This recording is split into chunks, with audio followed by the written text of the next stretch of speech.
আসসালামু আলাইকুম। জানিয়ে দিব এই মুহূর্তে হাতে পাওয়া সর্বশেষ ভয়ঙ্কর কিছু আন্তর্জাতিক বাংলা সংবাদ। শুরুতেই থাকছে সংবাদ শিরোনাম।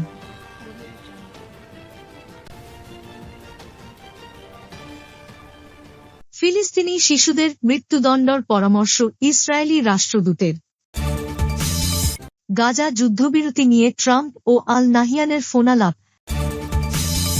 ভারতে ধর্মীয় সংখ্যালঘুদের ওপর হামলা ও বৈষম্য নিয়ে উদ্বেগ প্রকাশ। ইরান পারমাণবিক অস্ত্র তৈরি করছে না, মার্কিন গোয়েন্দা সংস্থা। যুক্তরাষ্ট্রে মাদক পাচারের অভিযোগে ভারতীয় কোম্পানি অভিযুক্ত।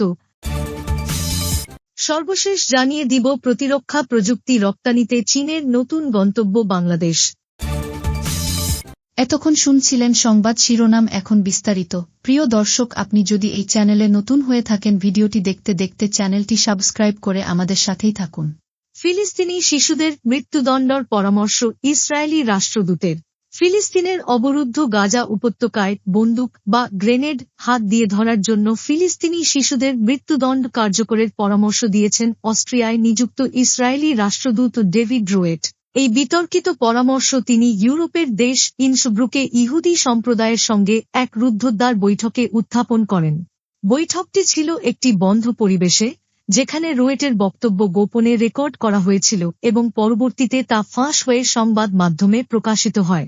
ভিডিও বার্তায় ইসরায়েলি রাষ্ট্রদূত দাবি করেন, গাজার শিশুদের হাতে অস্ত্র বা গ্রেনেড বহনের কোনো প্রমাণ তিনি উপস্থাপন করতে পারেননি, কিন্তু তবুও তিনি এমন একটি পরামর্শ দিয়েছেন যা আন্তর্জাতিক সম্প্রদায়ের কাছে চরম বিতর্কের সৃষ্টি করেছে। রোববার 23 মার্চ মধ্যপ্রাচ্যের সংবাদ মাধ্যম মিডল ইস্ট মনিটর এই ভিডিও প্রকাশ করে, যা আন্তর্জাতিক মহলে ব্যাপক ক্ষোভের জন্ম দেয়। প্রতিবেদন অনুযায়ী 18 মার্চ ভোরে ফিলিস্তিনের অবরুদ্ধ গাজা উপত্যকায় যুদ্ধবিরতি চুক্তি লঙ্ঘন করে ভয়াবহ হামলার 2 দিন পর এই ভিডিওটি রেকর্ড করা হয়।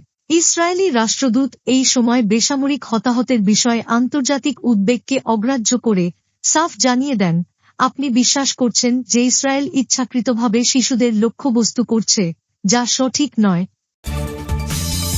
গাজা যুদ্ধবিরতি নিয়ে ট্রাম্প ও আল নাহিয়ানের ফোনালাপ। গাজায় যুদ্ধবিরতি কার্য করার প্রচেষ্টা নিয়ে মার্কিন প্রেসিডেন্ট ডোনাল্ড ট্রাম্পের সঙ্গে সংযুক্ত আরব আমিরাতের প্রেসিডেন্ট শেখ মোহাম্মদ বিন জায়েদ আল নাহিয়ানের ফোনালাপ হয়েছে।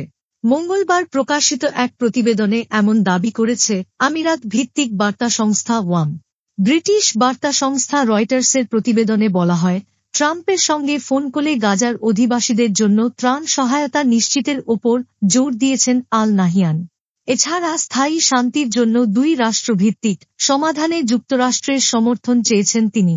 গাজা সংকট সমাধানে ফেব্রুয়ারি মাসে এক বিস্ফোরক প্রস্তাব নিয়ে আসেন ট্রাম্প। ফিলিস্তিনিদের গাজা থেকে উচ্ছেদ করে সেখানে মধ্যপ্রাচ্যের রিভেইরা বা বিলাসবহুল নগরী বানানোর পরিকল্পনা প্রকাশ করেন তিনি। তবে এই প্রস্তাবের বিরোধিতা করে বিবৃতি দেয় আমিরাত সহ আরব দেশগুলো। পরে গাজা পুনর্গঠনের বিকল্প এক পরিকল্পনা সামনে নিয়ে আসে মিশর। $53 বিলিয়ন এই প্রকল্পে গাজাবাসীদের উৎখাতের প্রয়োজন হবে না বলে দাবি করা হয়। আমিরাত সহ আরব দেশগুলো এই প্রস্তাব অনুমোদন করেছে। এদিকে ট্রাম্প ও আল নাহিয়ানের ফোনালাপে গাজা পুনর্গঠনের পরিকল্পনা নিয়ে আলোচনা হয়েছে কিনা ওয়ামের প্রতিবেদনে সেটা নিশ্চিত করা হয়নি। উল্লেখ্য, ট্রাম্পের প্রথম মেয়াদে যুক্তরাষ্ট্রের মধ্যস্থতায় আমিরাত সহ একাধিক আরব দেশ ইসরায়েলের সঙ্গে কূটনৈতিক সম্পর্ক স্বাভাবিক করেছিল। ভারতে ধর্মীয় সংখ্যালঘুদের ওপর হামলা ও বৈষম্য নিয়ে উদ্বেগ প্রকাশ। ভারতে সংখ্যালঘু মুসলমানরা দিন দিন অমানবিক আচরণের শিকার হচ্ছে বলে উদ্বেগ প্রকাশ করেছে যুক্তরাষ্ট্রের ফেডারেল সংস্থা commission on international religious freedom USCIRF।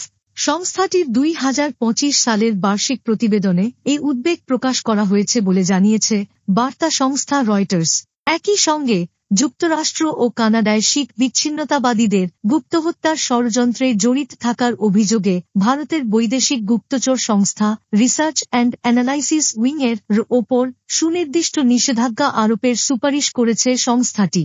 মঙ্গলবার প্রকাশিত মার্কিন ফেডারেল সংস্থাটির বার্ষিক প্রতিবেদনে বলা হয়, 2024 সালে ভারতে ধর্মীয় স্বাধীনতার পরিস্থিতি আরও খারাপ হয়েছে। ধর্মীয় সংখ্যালঘুদের ওপর হামলার ঘটনা ও বৈষম্য বেড়েই চলেছে। প্রতিবেদনে আরও বলা হয়, হিন্দু জাতীয়তাবাদী প্রধানমন্ত্রী নরেন্দ্র মোদী এবং তার ভারতীয় জনতা পার্টি বিজেপি গত বছরের নির্বাচনী প্রচারণায় মুসলিম সহ ধর্মীয় সংখ্যালঘুদের বিরুদ্ধে বিদ্বেষপূর্ণ বক্তব্য দিয়েছে ও ভুল তথ্য ছড়িয়েছে। গত বছর এপ্রিলে মুসলমানদের অনুপ্রবেশকারী হিসেবে উল্লেখ করে মোদী বলেছিলেন তারা বেশি বেশি সন্তান নেয়। এর সঙ্গে কংগ্রেস সহ বিরোধীদের ভোটের স্বার্থ রয়েছে বলে মোদীর অভিযোগ। সাম্প্রতিক বছরগুলোতে সংখ্যালঘুদের ওপর নির্যাতনের কথা উল্লেখ করা হয়েছে মার্কিন সংস্থাটির প্রতিবেদনে। তবে নয়া দিল্লি এসব প্রতিবেদনকে গভীরভাবে পক্ষপাতদুষ্ট বলেছে।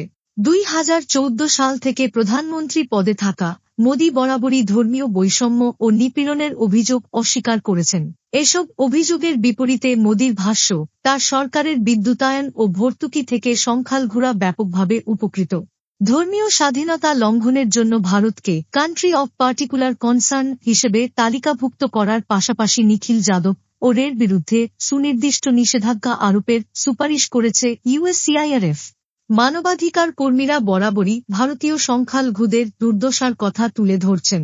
ভারতে বিদ্বেষপূর্ণ বক্তব্যের ছড়াছড়ি, জাতিসংঘের দৃষ্টিতে চরম বৈষম্যমূলক নাগরিকত্ব আইন, ধর্মবিশ্বাসের স্বাধীনতা ক্ষুণ্ণকারী আইন, মুসলিম সংখ্যাগরিষ্ঠ রাজ্য কাশ্মীরের বিশেষ মর্যাদা বাতিল ও মুসলমানদের মালিকানাধীন স্থাপনা ভেঙে ফেলার কথা তুলে ধরেছেন তারা। ইউএসসিআইআরএফ উভয়দলীয় সরকারি সংস্থা। এটি মার্কিন যুক্তরাষ্ট্রের বাইরে ধর্মীয় স্বাধীনতা পরিস্থিতি পর্যবেক্ষণ করে এবং করণীয় সুপারিশ করে। ইরান পারমাণবিক অস্ত্র তৈরি করছে না। মার্কিন গোয়েন্দা সংস্থা। মার্কিন যুক্তরাষ্ট্রের জাতীয় গোয়েন্দা সংস্থার পরিচালক তুলসী গ্যাবার্ড বলেছেন, মার্কিন গোয়েন্দা সংস্থাগুলোর মূল্যায়ন অনুযায়ী ইরান বর্তমানে পারমাণবিক অস্ত্র তৈরির চেষ্টা করছে না। তবে দেশটির সরকারে পারমাণবিক অস্ত্র নিয়ে আলোচনা বেড়েছে, যা উদ্বেগের কারণ হতে পারে।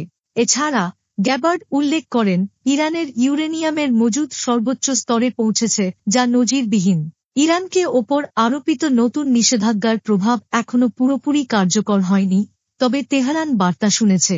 মার্কিন গোয়েন্দা সংস্থাগুলোর বার্ষিক প্রতিবেদনে বলা হয়, ইরান তার শক্তিশালী ক্ষেপণাস্ত্র সক্ষমতা এবং সম্প্রসারিত পারমাণবিক কর্মসূচি দিয়ে আঞ্চলিক প্রভাব বাড়াতে চায়। তবে দেশটির অভ্যন্তরীণ ও আঞ্চলিক চ্যালেঞ্জগুলি ইরানের উচ্চাকাঙ্ক্ষাকে বাধাগ্রস্ত করছে। প্রতিবেদনে আরও উল্লেখ করা হয়েছে, রাশিয়া একটি নতুন স্যাটেলাইট তৈরি করছে, যা পারমাণবিক অস্ত্র বহন করতে সক্ষম এবং এটি যুক্তরাষ্ট্র ও বিশ্বে বিপজ্জনক পরিণতি ডেকে আনতে পারে। যুক্তরাষ্ট্রে মাদক পাচারের অভিযোগে ভারতীয় কোম্পানি অভিযুক্ত। যুক্তরাষ্ট্রের অভিযোগে ভারতের রাসায়নিক কোম্পানি বসুধা ফার্মা ক্যাম লিমিটেড ভিপিসি এবং এর 3 কর্মকর্তা ফেন্টানিল তৈরির উপকরণ পাচারে অভিযুক্ত হয়েছেন। বৃহস্পতিবার 20 মার্চ ওয়াশিংটন ডিসির ফেডারেল আদালতে এই অভিযোগ আনা হয়। অভিযুক্তরা তানবীর আহমেদ, মোহামেদ হোসেন পার্কার 63, প্রধান বৈশ্বিক বিপণন কর্মকর্তা, বেনকাটা নাগা মধুসূদন রাজু মান্থেনা 48, বিপণন পরিচালক, কৃষ্ণা ভেরিচার্লা 40, বিপণন প্রতিনিধি। অভিযোগের বিবরণ, 2024 সালের মার্চ-নভেম্বর পর্যন্ত রাসায়নিক পাচারের ষড়যন্ত্র, 25 কেজি ফেন্টানিল তৈরির রাসায়নিক বিক্রির প্রমাণ, 4 মেট্রিক টন রাসায়নিক পাচারের পরিকল্পনা, যার বাজার মূল্য $3.8 লাখ। শাস্তির সম্ভাবনা 10 বছরের কারাদণ্ড হতে পারে, $5 লাখ জরিমানা হতে পারে। গ্রেপ্তার ও তদন্ত। 20 মার্চ নিউ ইয়র্কে পার্কার ও মান্থেনাকে গ্রেপ্তার করেছে মার্কিন ফেডারেল এজেন্টরা। তদন্ত করছে ডিএ, হোমল্যান্ড সিকিউরিটি ও অন্যান্য সংস্থা। ফেন্টানিল ও কূটনৈতিক উত্তেজনা। 2022 সালে 52,000 মার্কিন নাগরিক ফেন্টানিলের কারণে মারা যান। মার্কিন গোয়েন্দা সংস্থা ভারত ও চীনকে সরবরাহকারী হিসেবে চিহ্নিত করেছে। যুক্তরাষ্ট্র ও ভারতের মধ্যে কূটনৈতিক টানাপোড়েনের আশঙ্কা করা হচ্ছে। সর্বশেষ জানিয়ে দিব, প্রতিরক্ষা প্রযুক্তি রপ্তানিতে চীনের নতুন গন্তব্য বাংলাদেশ। প্রতিরক্ষা প্রযুক্তি রপ্তানিতে চীনের নতুন গন্তব্য হয়ে উঠছে বাংলাদেশ। দেশটি থেকে বিভিন্ন ধরনের সামরিক সরঞ্জাম বাংলাদেশে আসছে। সম্প্রতি ভারতীয় সংবাদ মাধ্যম দ্য ইকোনমিক্স টাইমসের এক প্রতিবেদনে এ তথ্য জানানো হয়েছে। একটি গবেষণাপত্রের বরাতে প্রতিবেদনে বলা হয়েছে, চীন বাংলাদেশে বিভিন্ন ধরনের সামরিক প্রযুক্তি রপ্তানি করেছে। National image of China in Bangladesh নামের একটি গবেষণাপত্রে এমন দাবি করা হয়েছে। অন্তর্বর্তী সরকারের প্রধান উপদেষ্টা ইউনূসের চীন সফরকে সামনে রেখে এমন তথ্য জানানো হয়েছে। আজ তিনি 4 দিনের সফরে চীনের উদ্দেশ্যে ঢাকা ছেড়েছেন।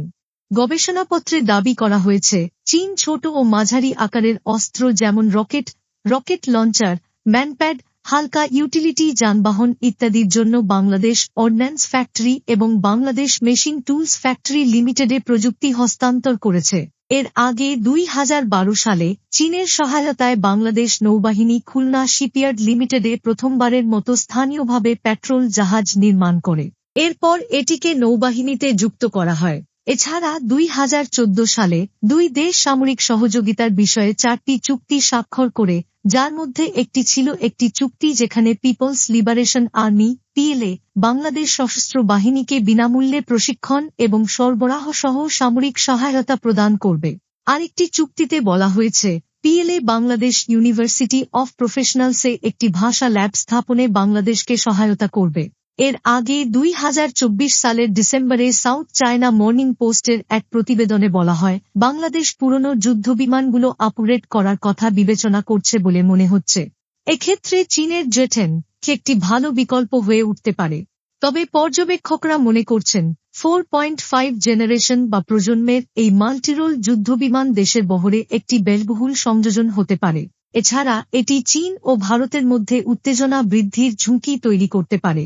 প্রতিরক্ষা সংবাদ website Indian defence research wing অনুসারে, বাংলাদেশ বিমান বাহিনীর প্রধান মার্শাল হাসান মাহমুদ খান গত বছরে চীন সফর করে সাংবাদিকদের বলেছিলেন যে তার দেশ বহুমুখী যুদ্ধবিমান এবং আক্রমণাত্মক হেলিকপ্টার কেনার জন্য নিরলস চেষ্টা চালিয়ে যাচ্ছে। এরপর এমন মূল্যায়ন করা হয়েছে। প্রতিবেদনে আরও সূত্রের বরাত দিয়ে বলা হয়েছে, বাংলাদেশ বিমান বাহিনী আপগ্রেডের প্রথম পর্যায়ে প্রথম ধাপে 16টি জেড-সি যুদ্ধবিমান, জেড-সি এর রপ্তানি সংস্করণ, ফাইটার কেনার কথা বিবেচনা করছে। দেশটিতে সফরকালে বিমান বাহিনীর প্রধান চীনের প্রতিরক্ষা এবং বাণিজ্যিক বিমান প্ল্যাটফর্মের বৃহত্তম প্রদর্শনী ঝুহাই বিমান প্রদর্শনীতে যোগ দিয়েছিলেন। এছাড়া তিনি চীনের জাতীয় বিমান প্রযুক্তি আমদানি ও রপ্তানি কর্পোরেশন CAREC এর সদর দপ্তরও পরিদর্শন করেন।